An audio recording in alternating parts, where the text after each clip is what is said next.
ಅದನ್ನ ಎಲ್ಲರಿಗೂ ತೋರಿಸ್ತೀನಿ ಅಂತ ಹೇಳಿದ್ಲು. ಅದಕ್ಕೆ ಡ್ಯಾಡ್ ನಿಮ್ ಫೇವ್ರೆಟ್ ಕೇಕ್ ರೆಡಿ ಮಾಡಿದ್ದಾರೆ. ಹೌದು ರಿಯಾ, ಇವತ್ತು ನಿಂದು ಫಸ್ಟ್ ಲಾಗ್ ಲಾಂಚ್ ಆಗ್ತಿದೆಯಲ್ಲ, ಅದಕ್ಕೆ ನಿನ್ ಫೇವ್ರೆಟ್ ಕೇಕ್ ಮಾಡಿದ್ದೀನಿ. Okay like it?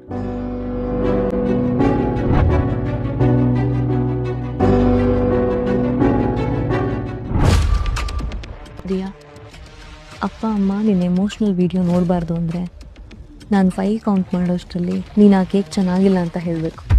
Okay?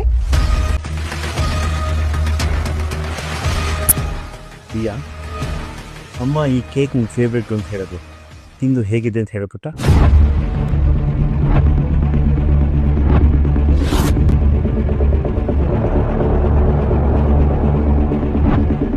How is it? It's like shit. Priya, are you all right? ನಾನು ತಿಂದಿರೋ ಎಲ್ಲ ಕೇಕ್ಗಳಿಗಿಂತ ಇದು ಬರ್ಸ್ಟ್ ಆಗಿದೆ.